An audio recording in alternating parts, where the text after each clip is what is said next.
I want to welcome everybody as it's now 9:31 for Psalm 80. And it delights me that we're now, moving the odometer on the first digit so that we're starting our 80s this morning. And this psalm, from a phrase that gets repeated three times, Yeah. is is entitled Restore Us. And in that regard, I have taken the lead from Ari Katz to think of who a presentation reminds one of and dedicated to that person. So this morning's study is dedicated to Sybil Miller. It makes me happy, Sybil, to see you back. And I say back because Sybil has just had some surgery for the second time. First time surgery on her leg with regrettably a device that was defective. And so having to go back into surgery means the need for faith in the future. And this is a psalm that is about being restored. And I have delighted having you, Sybil, in our classes before surgery, and now a prayer with this study for your complete healing, and that you should go, from strength to strength and be dancing soon when we're all post COVID able to dance together. So, again, dedicated to Sybil this morning. Psalms are poetry with purpose, particularly the Psalms of Asaph, which we're still in the flow of. We'll continue with these Psalms by a composer, Asaph, until Psalm 83. So we'll have four of them.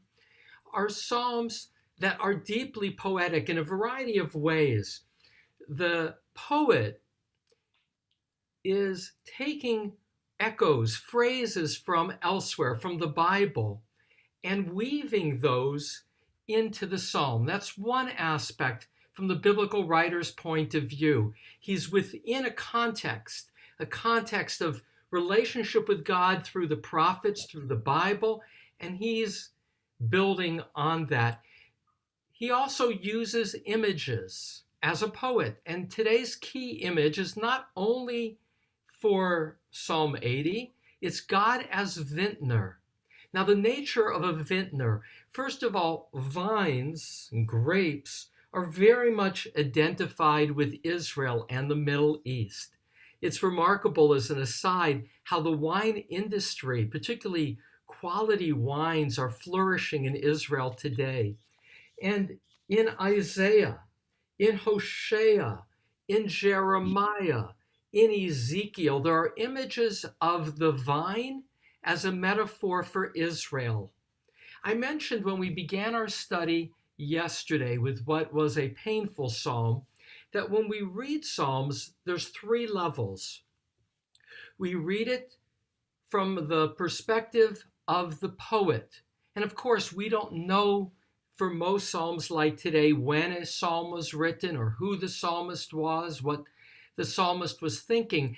But we do know that there's a style of, again, being immersed in biblical writing that was probably oral for the audience that's listening. And then there's a second level, and that's how did the rabbis, how did they read these psalms, particularly because much of Jewish history has been in exile from the land of Israel. These psalms, with whatever may have been their original intent, were written as psalms of hope making in the midst of exile. Not only hope making, but also, as we saw yesterday, pain venting. And there's an element where, again, the audience is God. And with God, you can speak honestly, unfiltered. But this is poetry, and every word is purposeful. And one other aspect of this is poetry. There's often rare words used. A word that will not appear anywhere else in the Bible, hapax legomen, or in the case here, a word that appears only once elsewhere, which allows for, if you will, different translations because the words are given meaning out of context rather than a variety or a common use of a word. And so, in sum, even before I begin to read this psalm, I will say that the following is the refrain that occurs 3 times and divides this psalm. By the way, you know how I often like to look for the bullseye of a psalm? Like, what's the middle word? This psalm, according to the Talmud, will be the middle word of all psalms. So we'll come back and I'll show you that. There's some unusual graphic, scribal qualities to this psalm. But the key refrain will get repeated 3 times. Verse 4, verse 8, and then the very end, verse 20. The only difference will be the name of God will be different in these 3 refrains. Here's the refrain. I'll do it without the Hebrew. The first time, verse 4, God, restore us, cause your face to shine, and we shall be delivered. Now there you can already hear an echo, the echo of the priestly blessings, Numbers 6:25, Ya'er Adonai panav elecha v'chuneka. May God shine God's face upon you and do so graciously. Now, there is an echo for the time of the temple, when the priests would go into the courtyard each day and echoing from the book of Numbers 6:25, words to bless the people. So the refrain of this psalm is the refrain of the time of closeness to God, of a functioning temple flourishing. All right, with that, I'll leave to answer later why the names for God keep changing according to the commentators. And last, that's a longer introduction this morning. We'll want to leave time for your reactions. But now to share Psalm 80, I'm going to, as I do, read this psalm. Then I'll go back and point out some of the double entendres, some of the different ways things are translated and understood, and leave time at the end for restore us. In what ways, and again, I'm looking to Sybil, in what ways is this a psalm that gives us uplift? Because the third and most critical level is these words, to what degree can they be our words? Psalm 80. For the conductor to Shoshanim, a testimony, a psalm of Asaph. Shepherd of Israel, give ear. Who leads as a flock, Joseph, enthroned upon the cherubim, appear. Before Ephraim and Benjamin and Manasseh, stir up your power and go toward a deliverance for us. God, restore us and cause your face to shine, and we shall be delivered. Adonai, God of hosts, how long will you fume at the prayer of your people? You have fed them bread of tears and made them drink tears in triple measure. You set us at conflict with our neighbors, and our enemies speak among themselves in mockery. God of hosts, restore us and cause your face to shine, and we will be delivered. A vine from Egypt you transported. You drove out nations and planted it. You cleared space before it and sank roots and filled the land. Covered were the mountains with its shadow, and its branches of mighty cedars. It sent out its boughs until the sea, and to the river its shoots. Why have you torn apart its fences? So pluck it all passers-by? Ravaging is the boar out of the wood, and that which moves in the field feeds on it. God of hosts, do restore, please. Look from heaven and see, and remember this vine, and of the shoot, which was planted by your right, and the child whom you embraced to you. Burnt in fire, chopped up from the rebuke of your face, they perish. Let your hand be upon the person of your right, upon the mortal whom you embrace to you, and we will not turn away from you.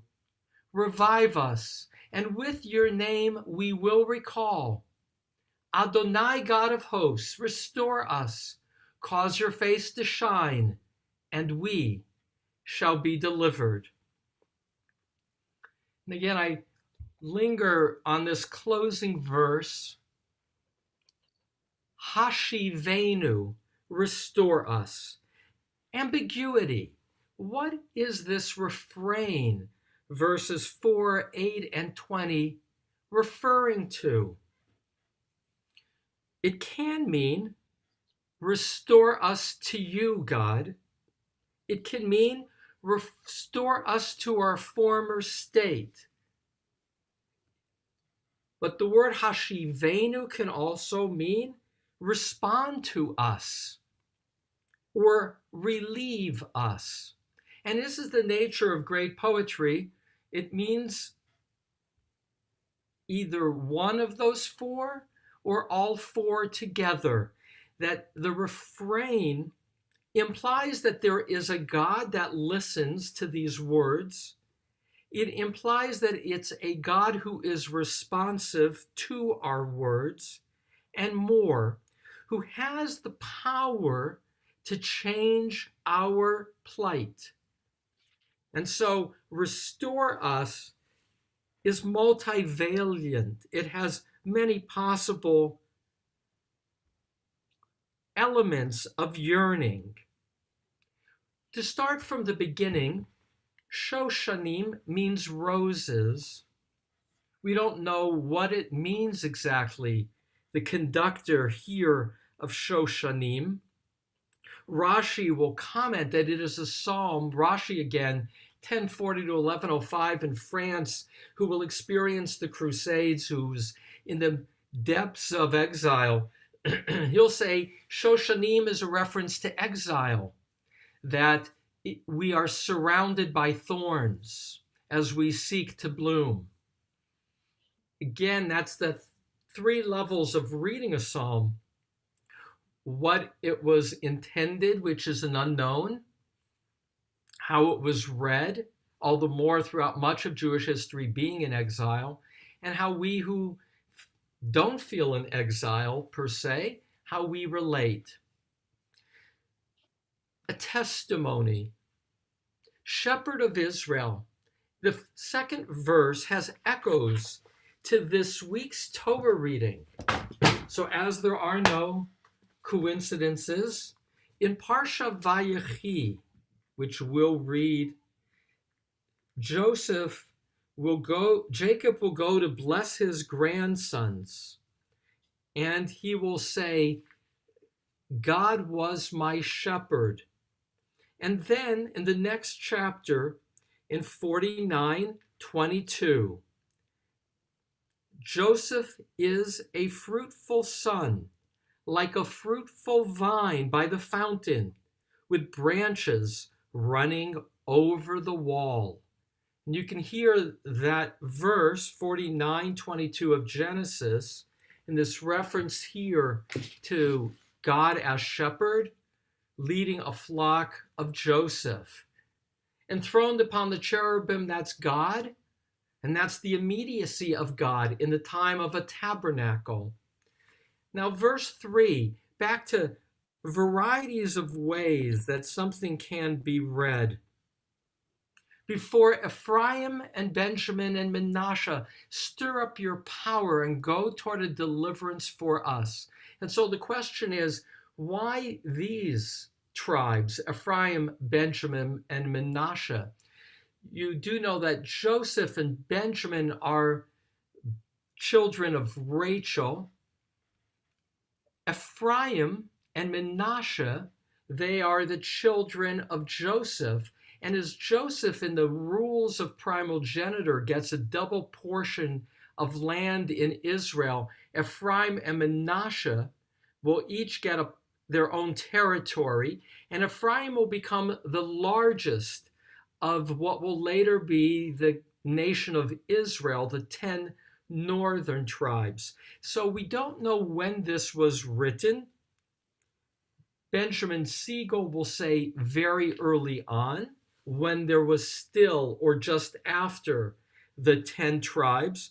Again, they break away, the 10 tribes, just after Solomon, and the exile will be in about,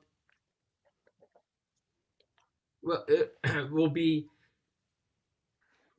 earlier than, Benjamin Siegel will say that it's prior to the exile of the destruction, exile, now I'm getting oriented.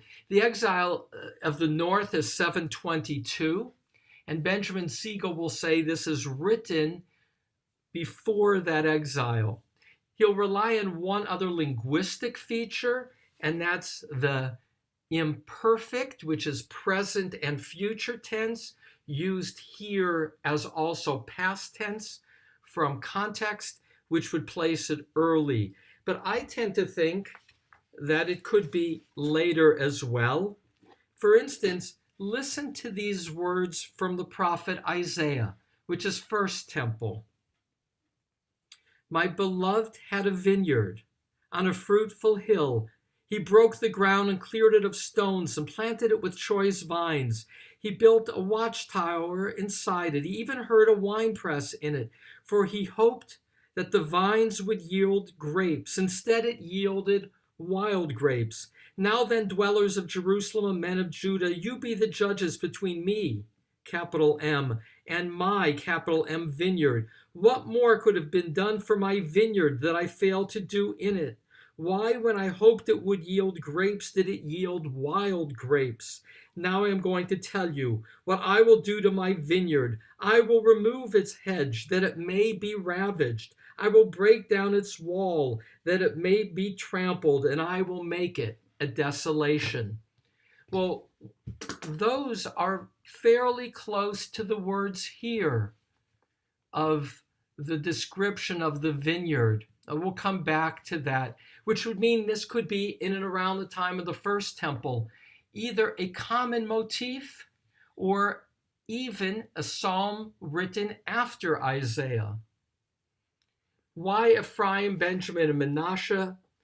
Here's at least three possibilities to emphasize this love relationship to Rachel, as we're reading in our Torah reading, how Jacob's love for Rachel was distinctively close to his heart. Ephraim, Benjamin, and Manasseh are described in Numbers 2, verses 18 to 24, as being camped together. It's also a model for the northern kingdom. But then the first refrain is with God's name as Elohim. That's the generic name for God. The name of power. It's the job description. God, it's your job to restore us and cause your face to shine, and we shall be delivered. But then Adonai, verse 5, begins with Adonai, Elohim Tzvaot, the God of hosts. How long will you fume at the prayer of your people? And the use of the word here for the first time of God's intimate name will only reappear in verse 20. In that sense, it's part of the envelope, perhaps, as is this next name of God in verse 5, God of hosts, which is what will be God's name also in verse 20. The image of God fuming we get elsewhere in the Torah, in the smoke. But here's again a double entendre. Ashanta can be smoke. That's why the verb here is fuming, a quality of anger. We say it in English. They were so angry they were fuming. Well, that is an echo of the Bible. Vayichar af. God's nostrils were aflame. The commentators will point out that when God's is fuming, that creates a barrier, a cloud to the prayers reaching God. You know, that's the image we have of Ne'ilah, on Yom Kippur, where our prayers are going up to reach God. And again, the fumes are an impediment. So God, you're blocking our prayers by your anger, is part of the image. And look what you're doing to us. This again is the expression of pain. And I talk about healing. Healing requires owning pain. Mourning requires acknowledging loss. You have fed them bread of tears, made them drink tears in triple measure. Biblical commentator will note that when somebody is crying, they're not hungry. You've taken our appetite away, for we're left with tears in triple measure. You set us at conflict with our neighbors, and our enemies speak among themselves in mockery. And that image we saw yesterday, and it's a recurring image, which is when they not only mock us, they mock you. And now again, the refrain, verse 8, God of hosts. And here's the new name for God, which we were introduced to in verse 5, God of hosts. Usually, hosts represents God's heavenly circle, the God's angels who do God's bidding, who are God's army. It's a warrior God. But Rashi will also say that Samson Raphael Hirsch, Frankfurt, Germany, 19th century, will say, we are your hosts, God. We may have strayed from you, but we are those who love you. We are the ones loyal to you. So again, a double entendre that God of hosts can refer to the heavenly hosts. It can refer to God of power, but it can also refer to the people of Israel who are loyal to God. And now this image, an image that has this quality of history. A vine from Egypt you transported. You took us out of Egypt. You drove out nations and planted it. The nations are the 7 nations in Canaan. And now verse 10, you cleared space before it and sank roots and filled the land with the vineyards. And now this imagery that I think of Jack and the beanstalk in terms of branches as mighty as cedars. And this vineyard, again, it's a metaphor for Israel, but also this quality of supernatural productivity. Covered were the mountains with its shadow. They were so huge, the vines. You have the image of the scouts coming into the land of Israel. You know the image of the Israel tourism, where 2 scouts carry one vine of one cluster of grapes. The grapes were so large. As these images are presented of the supernatural success, it sent out its boughs, its branches, unto the sea and to the river, its shoots. Verse 12 is a description of the ideal borders of Israel.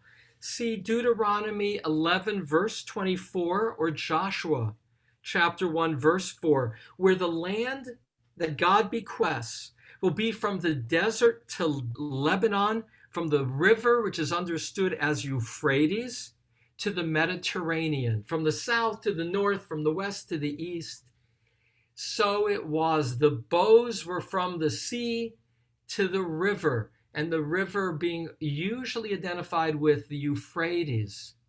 Why have you torn apart its fences? That's the echo of Isaiah, what I read, in terms of the boundaries of protection, so that pluck it all passers-by, anybody passing by takes from it.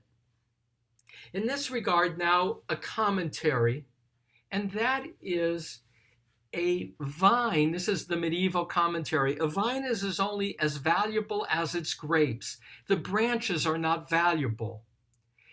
And that's a description of Israel. Why is that the image for Israel? Because it's only Israel's sweet deeds, their mitzvot, that are worthy.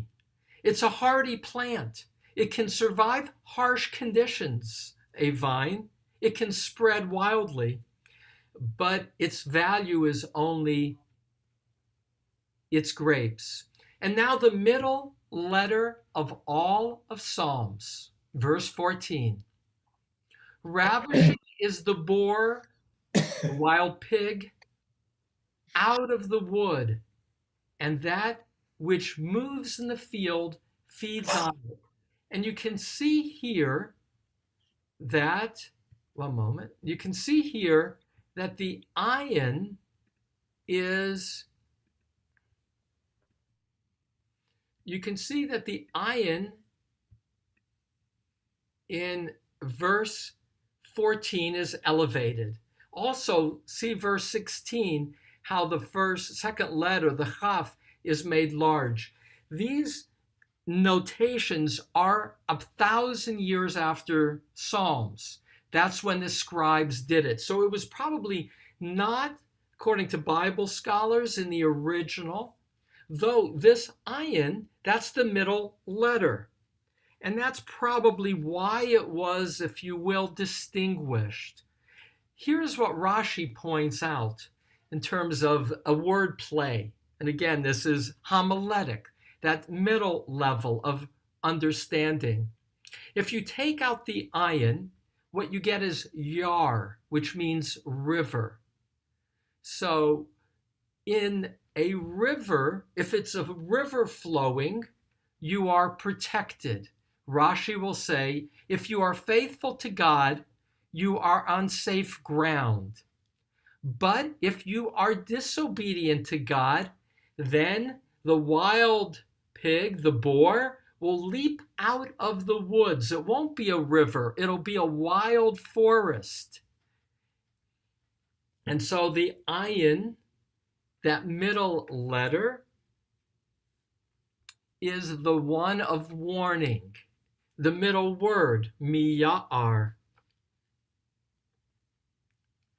I will point out, sometimes when I count out these middle letters, I feel like I'm being a little obsessive compulsive. In the Talmud, I noted that they said that this was the middle letter and middle word, but they actually will also count how many phrases there are in the Psalms, and that middle phrase will have occurred earlier. One other contemporary commentary, and that's Richard Levy. So Kedushin 30a is where in the Talmud this comment is made that this is the middle letter. And there are, in terms of verses, the rabbis count 5,896 verses, which means that the middle verse we've already passed. That was Psalm 78:38, but this is the middle letter. So it's already 10 o'clock because I did a longer introduction. Let me just pull this together before you react to say, why is God's name different in the refrain, verse 4, 8, and 20. Verse 4, it's Elohim. That's the generic God. Verse 8, that's God of hosts. That's the God of power, or potentially the God that sees us as God's army, which leads to all the words are the same except for the name of God. And now you get all three names. Adonai Elohim Tzvaot. As we return to the name of Yud-Heh Vav-Heh, as that's the culmination of the psalm, Yud-Heh Vav-Heh is God's intimate name. The name that you're not supposed to pronounce. The name that was only used by the high priest to ask for forgiveness in the Holy of Holies on Yom Kippur. Samson Raphael Hirsch, who I mentioned earlier, 19th century Germany, will say that it's a conflation of tenses. Haya was, Hoveh is, Yihya will be. When we use God's name in verse 20, it's to say our future God is controlled by you who are the God of time. Rashi will say Yud He Vav He is the culminating phrase to say there is reason to be hopeful of closeness yet to God reclaimed, that the more intimate revelation is there to overcome gloom. So to pull this together, this psalm is very tightly constructed. There's a lot more for me to say, and hopefully with some of your reactions in terms of word plays and echoes. But the flow of the psalm, which is our key focus today, is a psalm divided by refrains that enable a progression toward greater closeness to God, leading to a greater feeling of hopefulness that we will be restored. Whatever may be the ways in which we have felt broken, worthy of tears in our bread, this psalm, and that's the secret to Jewish both survival and return, indeed a restoration, is that like this psalm, we are guided toward the faith of a better future.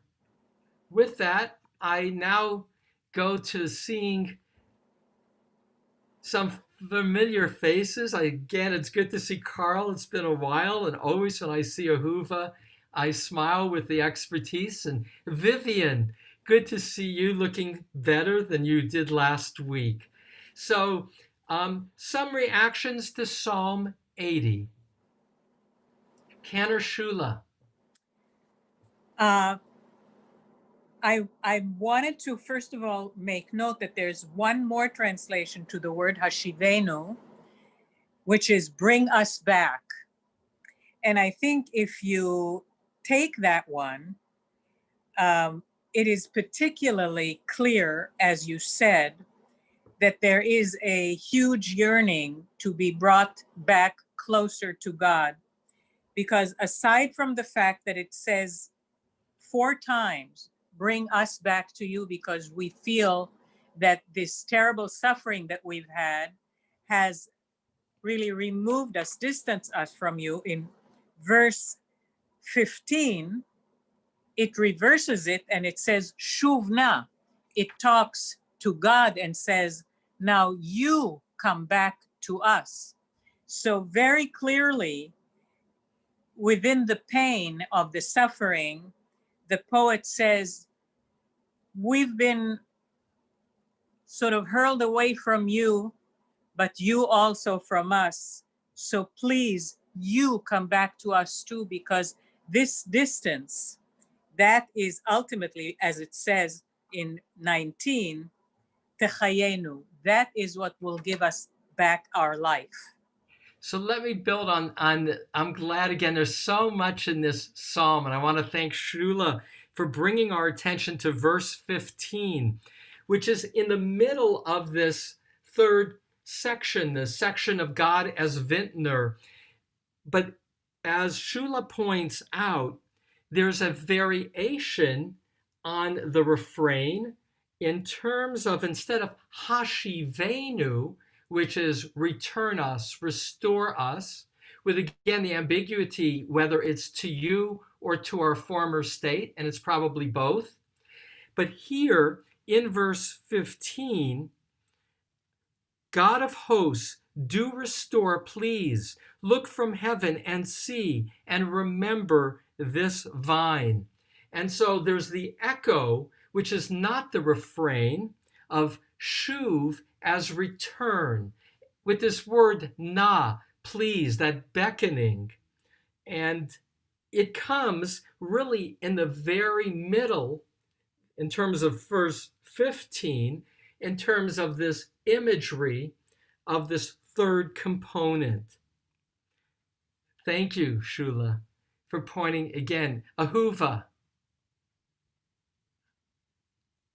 Gotta unmute, Ahuva. Go ahead. I thank Shula for supporting my idea about who wrote it and when, because Hashivenu, as you said, can mean return us, but I see it as physically return us. And because of the mentioning of Israel, Benjamin, Joseph, Ephraim, these are all northern tribes. And I think that it was written by a former Israelite who, after the exile of the 9 tribes, really 9 and not 10, many of those Israelites moved to Judah, escaped to Judah. And we know it from the archaeology of Jerusalem, how it was expanded at that time. So he is writing this psalm, asking God to return those exiled back to Israel, the land of Israel.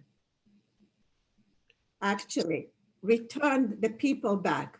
And he's asking for forgiveness for the way the Israelites had behaved. So to echo and build on Ahuva's, and Ahuva again is a Bible scholar with an ear for context and language that would point to a time of writing.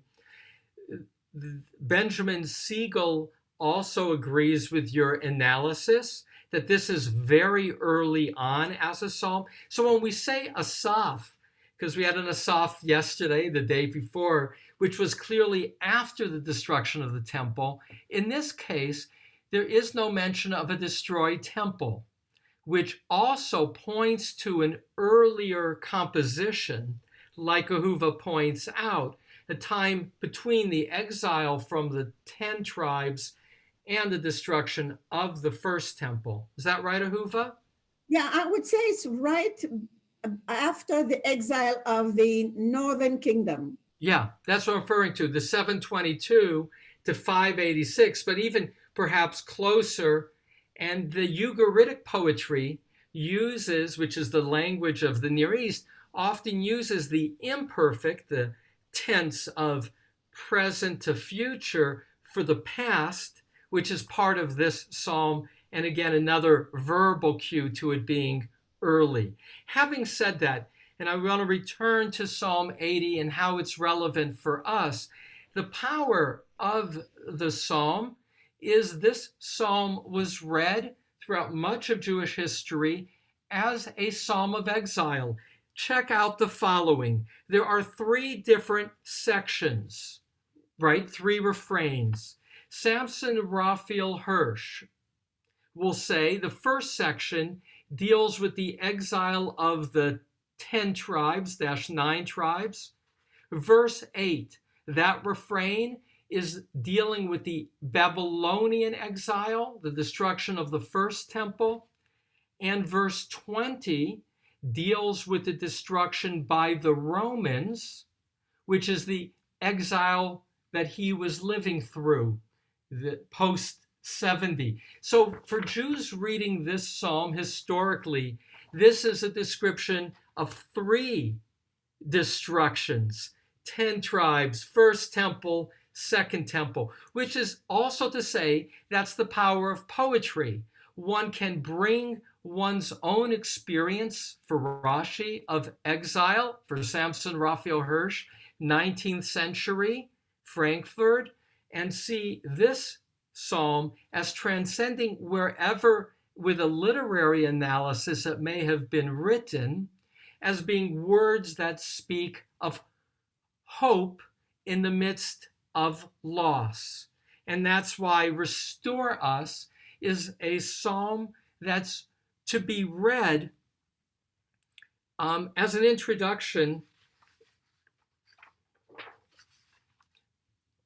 Richard Levy, in his commentary, he is the former head of Hebrew Union College in Los Angeles, he will say this is a psalm to be read whenever one is feeling vulnerable and needing hope to be restored.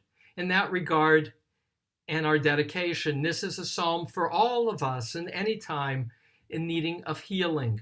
One last comment for somebody, and then we'll pull it together for today. Do I see? Rabbi, I have on Go ahead, Sarah Cornell. verse 16, I'm puzzled by the phrase, your son. I don't know that we've ever been referred to as Israel as your son. So let me share that. And I literally, it's Ben, verse 16. I translated it, non-generically as child. Some commentators, even classic commentators, say that Ben should actually be binyan, meaning building, rather than son. Some see it as messianic, this of the shoot. Often David is referred to as the shoot of Yishai, Yishai being his father. And Yamincha rhymes Yamincha with Binyamin, Benjamin. This is a psalm for Benjamin, verse 3, the northern tribes. Yamincha, your right hand is the hand of your right, but there's an assonance, there's a kind of a echoing of Binyamin and Yamin here. So it's going back to the 10 tribes being referred to. One other interesting part of that same verse, verse 16, is the closing. Imatzta lach, I translate as the child whom you embraced to you. But this word imatzta is one of those poetic words I mentioned that's rarely used and therefore is subject to more than one understanding. There are at least two clear ways that that root is used. One is imates, which means adopted, and the other is amatz, which means strengthened, depending on the vowels you put under the consonants.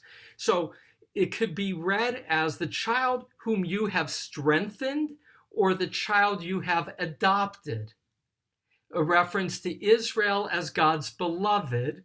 And that's why I choose embraced to you, embraced, being pulled with your arm toward you, the image of adoption.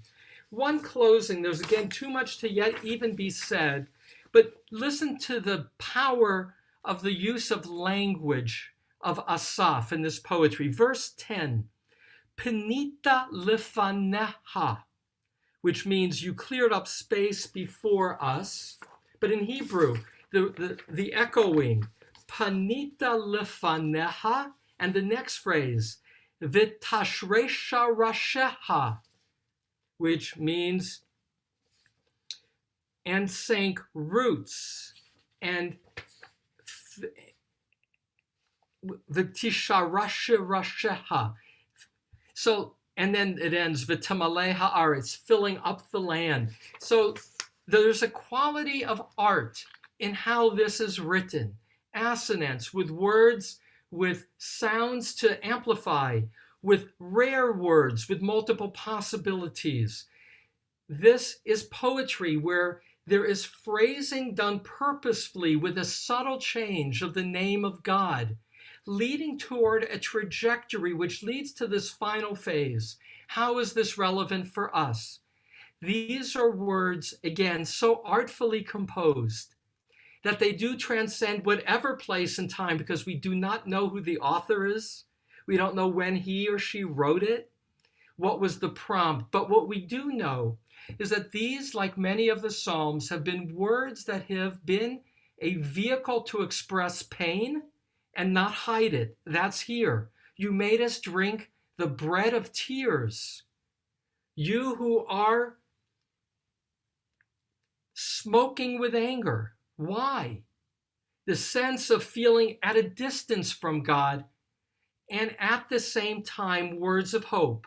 a building of closeness with the choice of the names of God, pointing toward a future. And it is hope that is one of the core ingredients of a religious mindset, an ability to look to the future as a better tomorrow. And with that, I thank everybody for sharing Psalm 80. Here's something cute to know. Psalm 81 is read every Thursday. It's the psalm that the Talmud directs for Thursday. We will be studying it tomorrow, and it's another psalm of Asaph. Blast on the new moon shofar.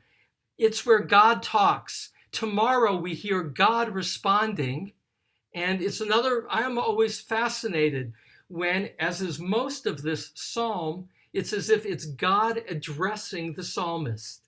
So that's for tomorrow. We conclude every day with the saying of Kaddish. I just want to say, as I go to Kaddish, what a joy it is for me to see my daughter Anna and sharing today's learning.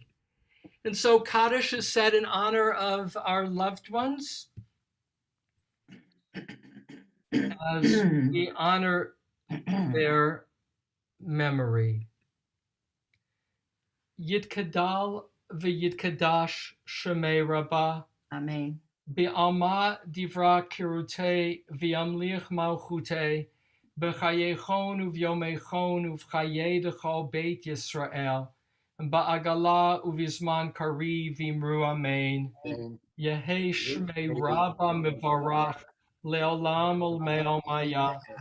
Yitbarach v'yishtabach v'yitba'ar v'yitromam v'yitnaseh v'yitadar v'yitalev v'yitalal shemei dekudsha barichu le'ela min kol birchata v'shirata v'shbechata v'nechamata damiran b'alma v'imru amen. Amen. Yehei shlama rabba min shemaya v'chayim aleinu v'al kol Yisrael v'imru amen. Amen. Osei shalom b'mromav hu ya'aseh shalom aleinu v'al kol Yisrael v'kol yoshvei tevel v'imru amen. Tomorrow's psalm is dedicated to Sarah and Cliff Cornell, often the first ones on. It's about waiting to hear God's voice. And again, today it was dedicated to Sybil. May you go from strength to strength in your healing. To each of you, may you be restored. To each of you, thank you for giving me energy and joy to begin my day through study. Be well. Take care.